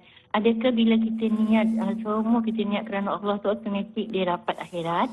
Dan bagaimana orang yang sibukkan dunia akhirat tu, adakah dunia tu akan bersamanya Ustaz? Dan satu lagi, tadi kalau kita bersedekah seelok-eloknya kita tangan kanan memberi, tangan kiri tak payah tahulah Ustaz kan? Adakah boleh Ustaz kalau isteri ke tanpa pengetahuan suami dan tanpa pengetahuan ibu bapa Ustaz? Mohon pencerahan Ustaz ya. Okay, Ustaz. Assalamualaikum. Waalaikumsalam warahmatullahi wabarakatuh. Ada beberapa soalan Ustaz kat sini. Kita ambil yang pertama dulu, iaitu sibuk dunia. Hingga kita kadang-kadang ni nak sibuk sangat, niatkan je lah apa kita kerja ni semua kerana Allah SWT. Adakah kita akan dapat akhirat? Dan sekiranya kita ni duk kejar akhirat, adakah kita dunia akan mengikuti? Kita tak nak dunia ke ataupun perlu niat juga ada dunia mengikuti? Silakan. Baik, terima kasih banyak pertamanya kepada Hajah Supinah kita kerana bertanya soalan yang sangat-sangat bermakna ya. Soalan ini kenapa saya kata bermakna, sebab ini merupakan antara persoalan yang ramai orang fikir. Kita ni sibuk dunia. Bukan maksud sibuk dunia, sibuk dengan tanggungjawab sebagai khalifah. Tu yang saya nak bagi tahu. Contoh kita ni cikgu. Ya, contoh ataupun kita ni pekerja. Keluar rumah pukul 6.30 pagi. Pergi kerja, punch card, sibuk meeting dan sebagainya. Kemudian petang baru kita balik pukul 6.30, jam lagi pukul 9 baru sampai rumah. Tiap-tiap hari kita buat benda tu sampai kan kita ni nak cari masa. Contohlah nak ngapal surah Al-Mulk, tak sempat. Nak belajar hadis, tak sempat sangat ya. Balik dah letih, badan dah tak larat dah. So kita risau tau kadang-kadang. Adakah aku ini dianggap sebagai kejar dunia? Adakah aku ini dianggap sebagai orang yang dimurkai Allah SWT dalam keadaan timetable waktu aku setiap hari, my schedule sangat tight buat kerja yang so-called dunia lah kita panggil tadi, betul tak? Adakah itu dunia? Adakah itu bukan akhirat? Baik tuan-tuan dan puan-puan dimuliakan Allah SWT, dulu kata Tok Guru kami, itulah dia sebenarnya kejar akhirat. Kalau kita niatkan, ya Allah, hari ni aku keluar tiap-tiap hari, minta maaf ya Allah, aku tak sempat nak mengaji banyak macam ustaz mengaji. Aku tak sempat nak belajar hadis banyak macam ada ramai kawan-kawan aku buat. Ya, aku tak sempat nak pergi kuliah sana, kuliah sini sebab aku ada tanggungjawab nak kena uruskan syarikat dan sebagainya. Ini tanggungjawab yang sangat-sangat besar. Kalau aku tak buat tanggungjawab ni, nanti orang bawah aku nanti susah nak dapat gaji dan sebagainya. Maknanya kita sedang niat melakukan kita punya tugasan untuk mencapai redha Allah SWT. Kita sedang berniat melakukan tugasan kerana kita tahu kita ini khalifah. Khalifah ialah orang yang diberikan tanggungjawab yang besar memakmurkan bumi. Apa maksud memakmurkan bumi? Memakmurkan bumi maksudnya apa yang kita buat sekarang lah ni. Pergi kerja, kita jadi cikgu, jadi polis, jadi whatever. Tu semua memakmurkan bumi, tuan-tuan dan puan. Kalau kita niatkan perkara tersebut, aku buat lillahi ta'ala, aku nak cari rezeki halal. Aku nak jalankan tanggungjawab supaya orang bawah aku tak susah. Supaya anak-anak murid aku ni nanti senang. Itulah dia tuan-tuan dan puan-puan, mengejar akhirat. Mengejar akhirat. Kita niatkan begitu dengan syarat niatnya itu lillahi ta'ala. Bermula dengan keluar yang langkah rumah tu, bismillahirrahmanirrahim. Aku keluar cari rezeki hanya kerana Allah Subhanahu wa ta'ala. Itu jawapan soalan yang pertama. Soalan yang kedua apa tadi, Helman? Dia kata aurat tadi Ustaz. Aurat? Aurat tersilap saya tadi. Oh, tak salah saya sedekah. Sedekah, saya sedekah. teringat. Aurat dengan sedekah ke apa tadi? Baik, sedekah. Saya ingat tadi sedekah ya. So kalau kita nak sedekah sama ada secara sembunyi ataupun secara zahir, cuma saya nak maklumkan awal dahulu, sedekah kalau kita buat secara zahir, kalau kita buat secara sembunyi-sembunyi, kedua-duanya itu tuan-tuan dan puan-puan tetap diterima oleh Allah Subhanahu Wa Taala. Ya, tapi terpulang pada kita. Kalau kita rasa kita ni nak jaga niat supaya tak keluar ada perasaan riak dan sebagainya, kita boleh sedekah sembunyi. Tapi kalau kita ada tengok orang dia melakukan amal bakti, amal soleh, dia sentiasa up dalam Facebook kan, kita jangan kata lah orang tu riak. Mungkin dia buat kerana niat dia nak bagi idea kepada orang lain melakukan amal soleh. Benda itu salah ke tidak? Maknanya sedekah tapi dizahirkan, diberitahu kepada orang lain. Perkara ini tak salah ya tuan-tuan dan puan-puan. Ada dalilnya di sisi agama ya. Dan kalau kita nak berniat bersedekah secara sembunyi-sembunyi, untuk seorang isteri saya sarankan elok kita bagi tahu suami. Kita minta keizinan suami. Kemudian kita bersedekah, insya-Allah sedekah tersebut menjadi lebih banyak barokahnya di sisi Allah Allah SWT. Wallahu Baik, a'lam. Alhamdulillah. Terima kasih Ustaz. Mungkin kita ambil satu lagi soalan Ustaz daripada Ainuddin Ihsan. Assalamualaikum Ustaz Ashraf, dan Hilman dan kru penerbitan Talian Ustaz TV3. Waalaikumsalam warahmatullahi. Kita pada penghujung surah kita pada penghujung surah Al-Jathiyah. Mohon pandangan Ustaz. Maksud Al-Jathiyah berlutut. Adakah manusia juga pada hari akhirat nanti akan berlutut, menyerah diri dan bertaubat? Bagaimana Allah menekankan pada ayat 36 dan 37 bahawasanya Allah adalah pentadbir seluruh alam dan segala alam akan tunduk dan patuh pada perintahnya. Terima kasih dan atas penjelasan Ustaz. Apa maksud Al-Jathiyah Ustaz? Dan apa maksud berlutut di sini? Silakan. Baik, terima kasih banyak kepada Tuan Ainuddin. Maksud Jathiyah yang telah kita perihalkan dalam kuliah semalam, dia menceritakan tentang satu keadaan manusia yang sangat terperanjat dengan kedahsyatan hari kiamat. Sehingga kan disebabkan mereka itu terperanjat, terlalu syok.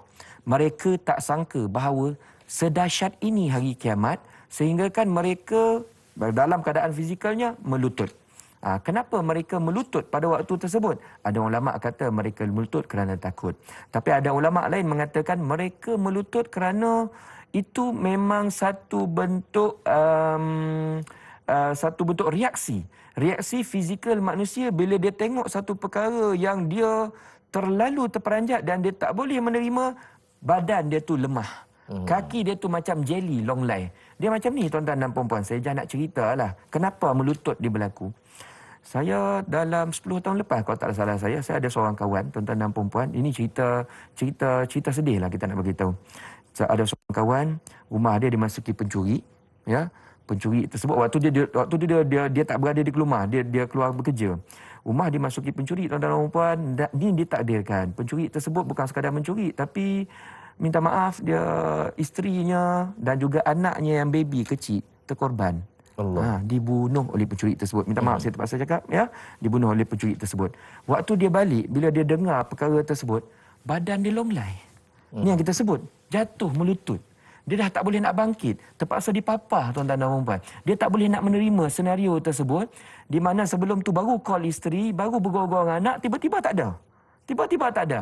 Dan keadaan itulah sebenarnya maknanya tak boleh nak menerima dugaan yang cukup besar, terlalu terperanjat, terlalu syok menyebabkan kaki longlai, kita dah Allah Akbar, habislah aku.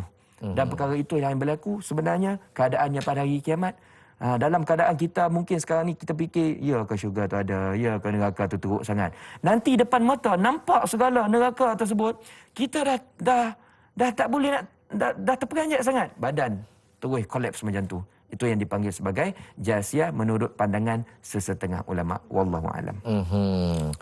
Lemah longlai tuan-tuan. Hari ini yang kita perlu ingat adalah kita yakin, kita beriman apa yang Nabi sebut, apa yang Allah sebut dalam Al-Quran, kita yakin dan kita beriman sungguh-sungguhnya. Jadi insya-Allah kita akan bicarakan lagi mengenai surah Al-Jathiyah ini di TV9, sebab apa kita di TV3 akan berakhir di sini. Jadi terus setia dengan Tanyalah Ustaz, biar tahu jangan keliru.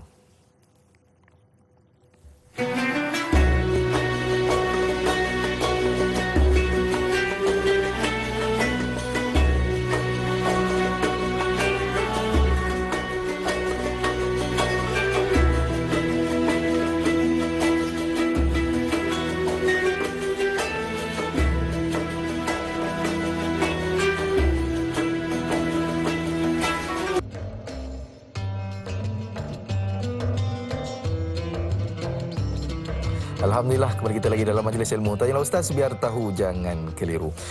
Kita masih dengan tajuk kita surah Al-Jathiyah bersama dengan Al-Fadil Ustaz Ashraf Ayub. Ayat 35 hingga 37. Dan sudah pasti tadi pada awal kita sudah bicarakan ayat 35 dan 36 dan kita belum masuk lagi ayat ke-37. Berbaki lagi setengah jam, insya-Allah kita akan bicarakan sehingga akhir surah Al-Jathiyah ini insya-Allah. Tanpa selengahkan masa, saya nak baca satu soalan daripada Facebook daripada Mak Eton. Assalamualaikum dai dan ustaz yang diingati. Waalaikumsalam warahmatullahi. Soalan saya, dalam ayat 37, terang dan nyata Allah yang menguasai langit dan bumi. Tapi kenapa manusia masih lagi mempermainkan hukum Allah? Mohon pencerahan dari Ustaz. Mak Eton, pokok mangga Melaka. Terima kasih Ustaz Dadang, orang kampung ni. Orang Melaka. Okey Ustaz. Kak Eton bertanya, dia bukan marah tu dia tanya. Kenapa manusia masih lagi mempermainkan hukum Allah sedangkan dia tahu Allah yang menciptakan langit dan bumi? Silakan Ustaz. Baik, terima kasih banyak kepada Mak Eton yang bertanya tentang ayat 37. Walahul kibriya'u fis samawati wal ard wa huwal azizul hakim. Di mana ayat ini sebenarnya ayat penutup. Allah SWT sedang menyatakan dialah Tuhan yang maha memiliki kebesaran di langit dan juga di bumi, wa huwal azizul hakim. Dialah Tuhan yang maha aziz, yang maha perkasa. Perkasa tu maksudnya tuan-tuan dan puan yang tidak terkalah. Yang tak terkalah, itu maksud perkasa. Dia kuat lain, perkasa lain. Kuat ni kalau dia bergaduh, dia ni bagi contoh lah, saya tak kata Tuhan ni tuan-tuan dan puan, saya nak bagi contoh kefahaman. Kuat ni kalau bergaduh, dia boleh menang tapi kadang-kadang dia boleh kalah. Itu kuat. Dia perkasa ni kalau lawan dengan dia tak kalah-kalah. Contohlah Habib Nurmagomedov apa ni?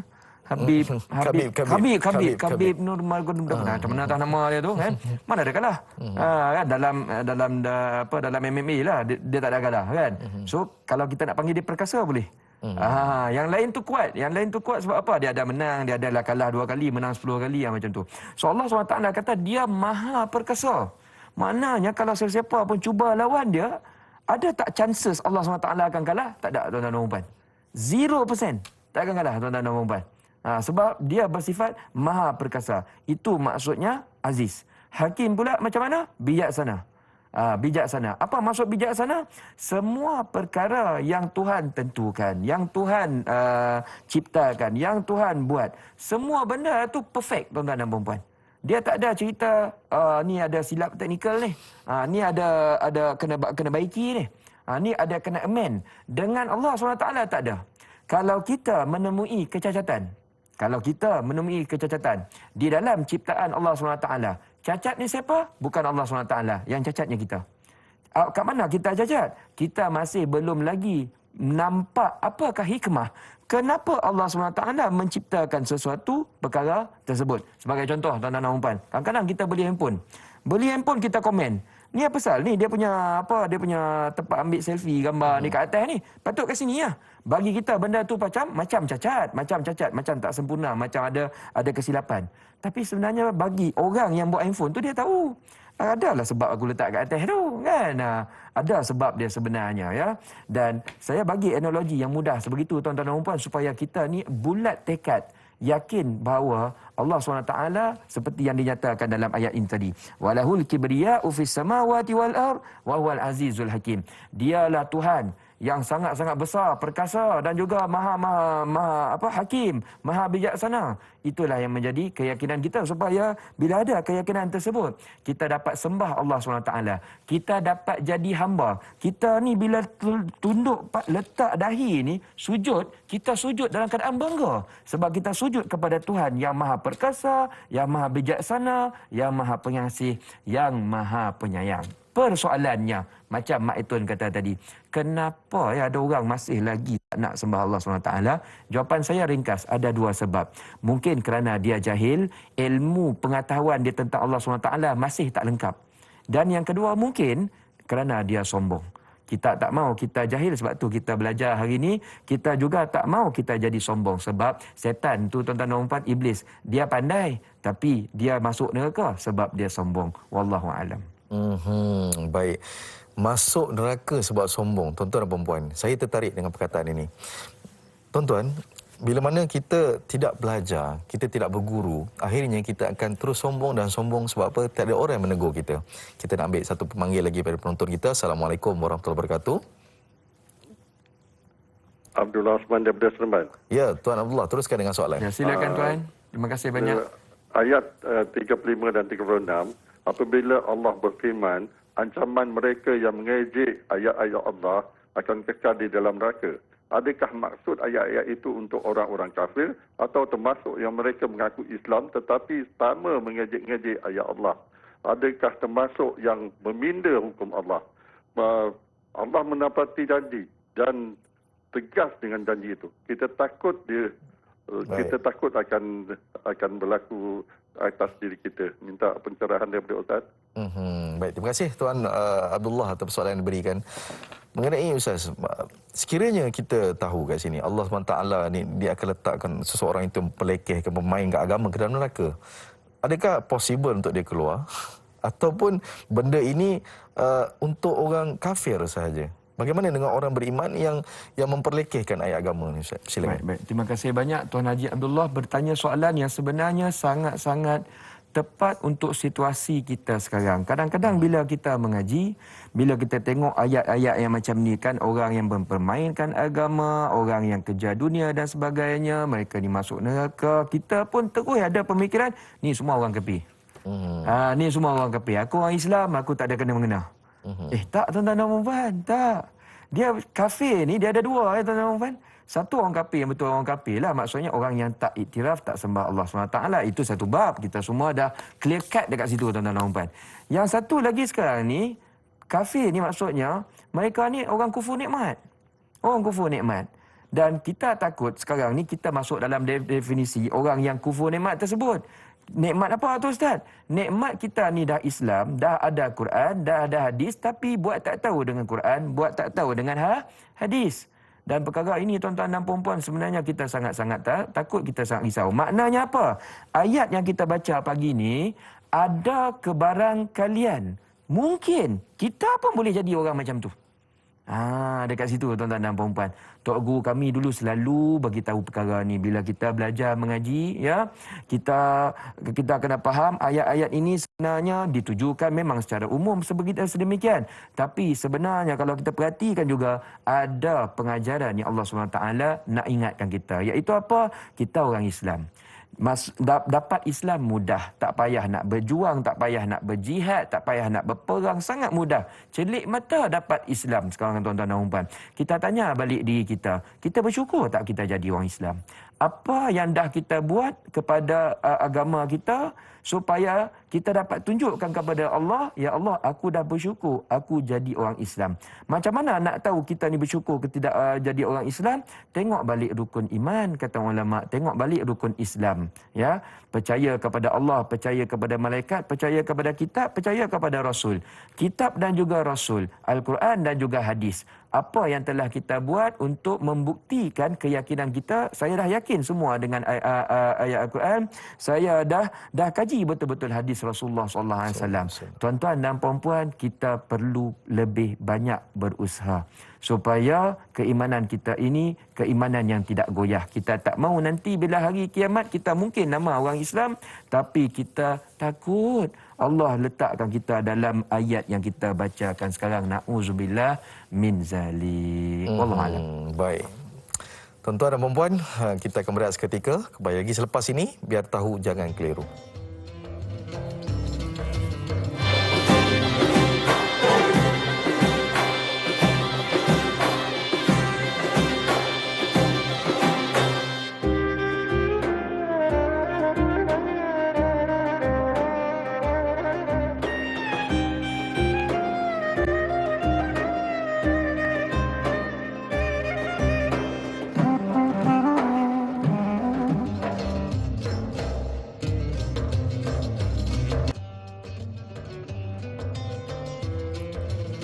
Alhamdulillah, kembali kita lagi dalam Majlis Ilmu. Tanyalah Ustaz, biar tahu jangan keliru. Kita berada dalam fasa-fasa terakhir dalam program kita pada pagi ini mengenai surah Al-Jasiyah ayat 35 hingga 37. Saudara, kita akan teruskan dengan persoalan daripada Facebook, daripada Nur Hayati Ismail. Assalamualaikum Ustaz dan Da'i. Serta kru Tanyalah Ustaz. Waalaikumsalam warahmatullahi.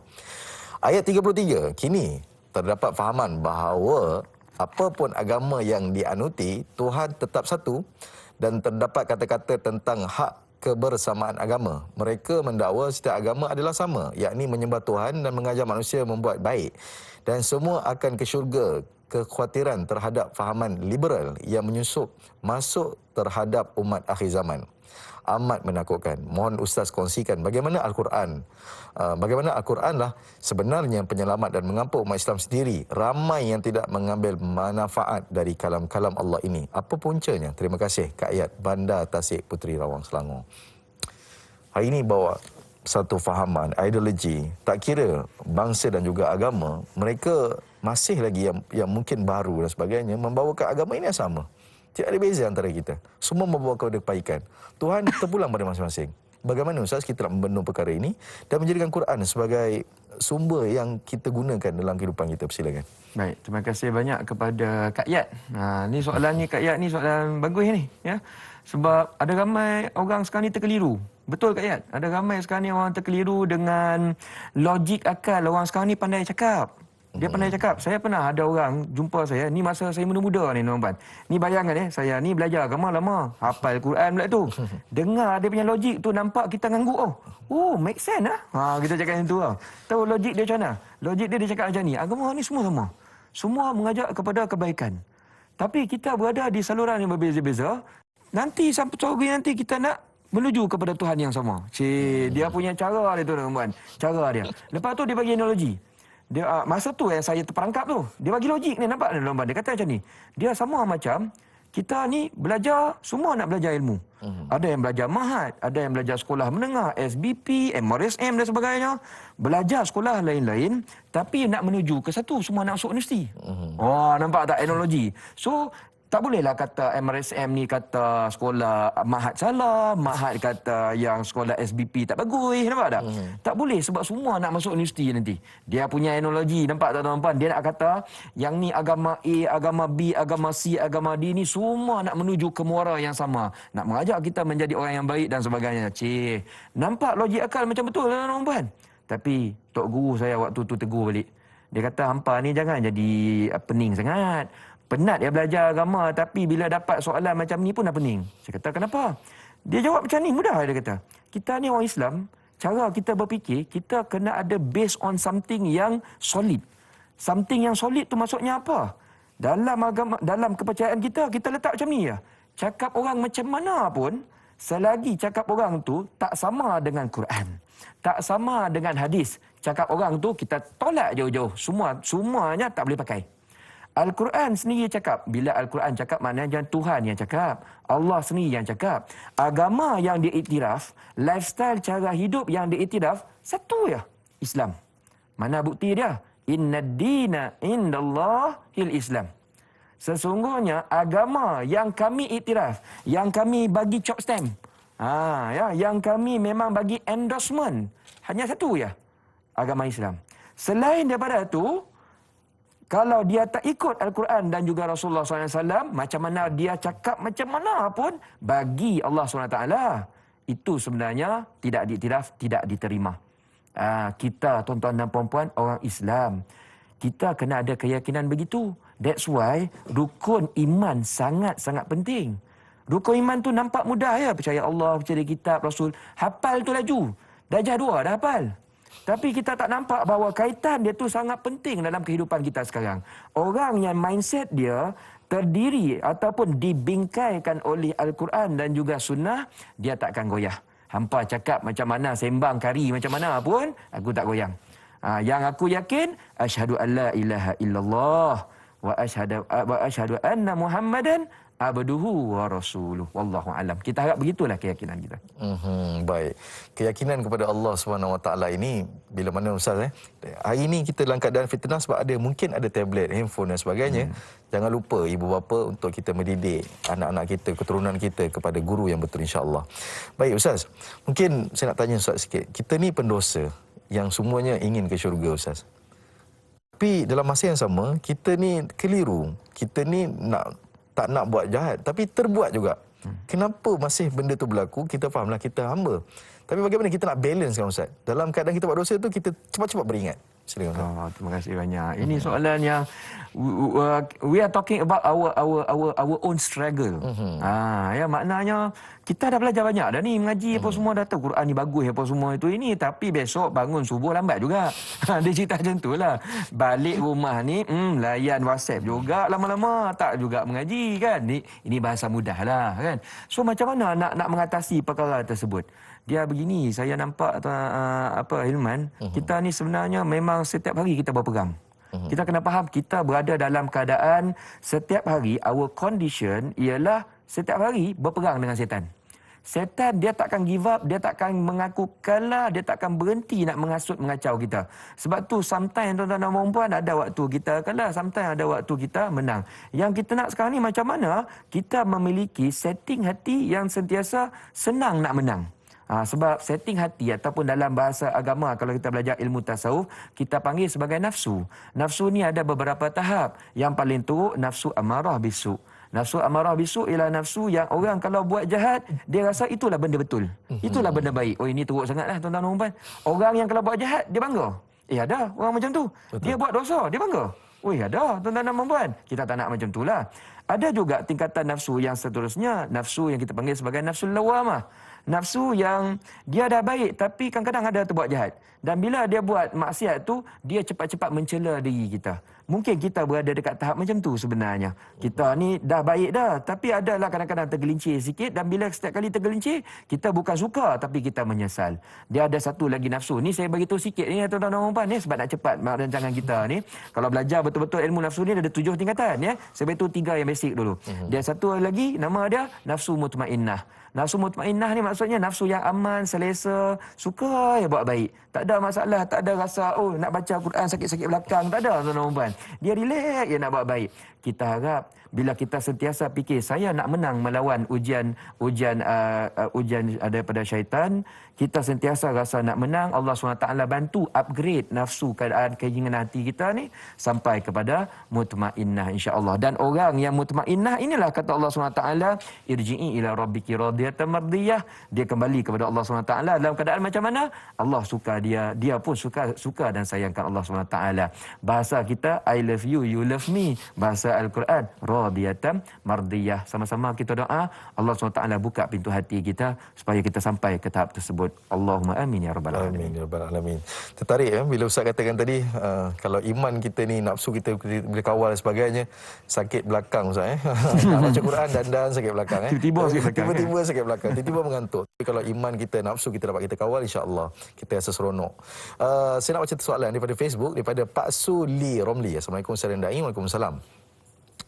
Dalam ayat yang ke-37, dan baginya lah keagungan di langit dan di bumi, dialah yang maha perkasa lagi maha bijaksana. Ianya mengingatkan kita bahawa Allah maha segala dan tidakkah kita dianjurkan untuk sentiasa melazimi zikir tasbih dan berselawat sebanyak yang boleh dalam kehidupan seharian kita dan mengagungkan kepada Allah Subhanahu Wa Taala.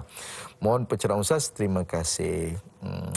Dia kata, tidakkah kita ni dianjurkan Ustaz? Mana kata sebabkan Allah SWT ini maha perkasa, maha bijaksana, adakah perlu kita melazimi lidah kita untuk tasbih dan berselawat sebanyak yang boleh? Silakan. Baik. Terima kasih banyak kepada Pak Suli Ramli ya, soalan yang sangat bagus. Kita sekarang ni dah belajar banyak ni ayat Quran. Allah SWT dah introduce dirinya kepada kita. Siapa dia, siapa kita. Dia Tuhan, kita hamba. Dia dah tunjukkan apa kemampuan dia. Dia dah tunjukkan sifat dia yang sangat-sangat agung, yang maha agung, maha perkasa, maha pengasih, maha penyayang dan sebagainya. Sekarang sampai kepada kita. Kita nak buat apa sekarang ni? Antara caranya untuk kita mengiktiraf, acknowledge perkataan English dia, ya. Kita nak acknowledge segala kebesaran, kehebatan, kekuasaan Allah SWT, ialah kita nak tunjukkan kita ni hamba yang baik. Hamba yang baik ialah dia sentiasa puji Tuhan dia. Hamba yang baik dia sentiasa taat. Hamba yang baik dia sentiasa ingat. Hamba yang baik dia sentiasa, ni bahasa mudah, dia nak kamcing. Nak kamcing dengan Allah SWT. Macam mana cara nak kamcing ni? Ni bahasa mudah tuan-tuan dan puan-puan ya. Saya bagi bahasa layman supaya kita mudah faham ya. Antara caranya ialah memperbanyakkan zikir kepada Allah Subhanahu Wa Taala setiap hari tuan-tuan dan puan-puan. Saya sangat sarankan kita letakkan beberapa zikir yang kita jadikan sebagai wirid harian yang kita tak akan tinggalkan. Wirid ni, zikir ni ada banyak tuan-tuan dan puan, sangat banyak. Tapi di antara yang banyak-banyak tu, kalau kita nak cari yang bagus-bagus, yang penting-penting apa? Saya nak share pagi ni ada 4. Boleh nak tuan-tuan dan puan? Pertama tuan-tuan dan puan, jangan tinggalkan istighfar. Istighfar ni pembuka segala-galanya tuan-tuan dan puan. Orang yang banyak istighfar, banyak minta ampun, Allah buka rezeki dia. Allah mudahkan kehidupan dia. Allah jauhkan daripada malapetaka. Ini banyak ayat Quran, ada banyak hadis, ada cakap perkara ni. Kalau nak tahu apa hadis tu, minta maaf Ustaz tak sempat nak cakap pagi ni. Google tuan-tuan dan puan. Google nanti jumpa ya. Yang kedua tuan-tuan dan puan, banyakkan selawat. Kalau kita nak mudah nanti hidup kita ini, nanti hari kiamat mudah dapat syafaat daripada Rasulullah SAW, perbanyakkan berselawat kepada Rasulullah SAW. Ya. Yang ketiga, tuan-tuan dan puan-puan, perbanyakkan untuk mengucapkan kalimah tauhid. La ilaha illallah. Perbanyakkan tuan-tuan dan puan-puan. Rasul ada beritahu siapa yang mengakhiri hidupnya dengan kalimah la ilaha illallah dakhalal jannah. Mudahlah dia masuk syurga, ya. Kalimah la ilaha illallah ini ada hadis lain mengatakan ini kunci syurga. Kita ni tiap-tiap hari nak masuk syurga, Tuhan kata ni kunci aku dah bagi, hampa apa buat? Ya, banyak akan mengucapkan la ilaha illallah, ya. Itu antara kelebihannya. Kemudian yang keempat, tuan-tuan dan puan-puan, banyak mengucapkan zikir yang sangat-sangat simple, sangat easy going, sangat mudah. Bawa kereta boleh buat, baca siram bunga boleh baca, masak pun boleh baca, no problem. Tapi kita baca nanti terperanjat hari kiamat, tengok kita punya neraca kita amal baik terlalu berat. Padahal kita tak banyak sangat buat amal baik, tapi dia berat sangat. Apa zikir dia? Tuan-tuan dan puan-puan pun dah tahu. Subhanallah wa bihamdi, subhanallahil azim. Ada hadis Rasulullah sallallahu alaihi wasallam mengatakan, kalimatani khafifatani ala lisan. Ada dua kalimah yang kalau nak cakap ni senang sangat nak cakap. Walaupun mudah, walaupun pendek, dia punya impact sangat kuat. Saqilatani fil mizan. Dia boleh memberatkan timbangan mizan kita nanti. Dan yang paling best, yang paling penting, kenapa kena cakap kalimah ni? Tuhan suka. Habibatani ila rahman. Subhanallah wa bihamdi, subhanallahil azim. 4 perkara tadi. Istighfar, selawat, kalimah tauhid dan juga kalimah pemberat mizan. Tolong tuan-tuan dan puan-puan, jangan tinggal. Kalau boleh 4 ni, setiap satu kita buat at least satu tu 100 kali. Kalau rasa 100 itu banyak sangat, kita buatlah 200. Kalau lah 200 itu yang tak cukup ni, buat 300 insya-Allah, ya. Itu pemikiran orang beriman, sentiasa nak fikir nak tambah, bukan fikir nak kurang. Wallahu alam. Baik, alhamdulillah. Terima kasih Ustaz. Ustaz, memandangkan kita ni di penghujung rancangan dan kita pun dah habis surah Al-Jasiyah. Mungkin kita tutup majlis kita, program ilmu kita pada pagi ini dengan bacaan doa, Ustaz. Silakan. Boleh. Tuan-tuan dan puan-puan yang dimuliakan Allah Subhanahu wa taala, saya sebenarnya sangat gembira kerana dapat bertemu anda semua di dalam rancangan Tanyalah Ustaz, biar tahu jangan keliru, dan kita akhiri majlis ilmu kita ini dengan membaca satu doa. Doa ini elok dibaca terutamanya kalau umur kita dah masuk 40 tahun. Saya ni semalam hari jadi dah masuk 40 ke atas lah. Berapa puluh beratas berapa tu? Biarlah rahsia. Yok ya kan. Tapi saya selalu baca doa ni. Doa ni kita minta ada 6 perkara. Kita minta kita dapat lagi banyak bersyukur terhadap nikmat, kita syukuri ibu bapa, kita nak banyakkan amal soleh, kita nak banyakkan melakukan aslih li fi zuriyati, biar anak-anak kita baik, ya. Kemudian kita nak banyakkan taubat dan kita betul-betul nak menjadi orang Islam. Doa ini apa? Saya yakin anda semua telah hafal. Saya baca, sama-sama kita amalkan nanti tiap-tiap hari, sama-sama kita aminkan. A'udzubillahi minasyaitonirrajim. Bismillahirrahmanirrahim. Alhamdulillahi rabbil alamin, wassalatu wassalamu ala asyrafil anbiya wal mursalin wa ala alihi wa sahbihi ajma'in. Rabbi auzi'ni an ashkura ni'mataka allati an'amta alayya wa ala walidayya wa an a'mala salihan tardah wa aslih li fi zurriyyati inni tubtu ilaik wa inni minal muslimin wa adkhilni birahmatika fi ibadikas salihin wa sallallahu ala sayidina Muhammad wa ala alihi wa sahbihi wasallam walhamdulillahi rabbil alamin. Taqabbalallahu minkum. Doa tersebut berada dalam surah Al-Ahqaf ayat 15. Kalau anda nak cari, anda boleh jumpa surah Al-Ahqaf ayat 15. Doa yang terbaik kita baca kalau umur kita dah meningkat 40 ke atas. Wallahu alam. Amin. Terima kasih Ustaz. Dan juga tetamu kita Al-Fadhil Ustaz dan juga penonton-penonton kita. Kita mohon ampun dan maaf sekiranya secara langsung ini terkasar bahasa terlebih bicara. Yang baik semua pada Allah SWT, yang buruk itu pada diri kami sendiri. Wallahu alam. Assalamualaikum warahmatullahi wabarakatuh.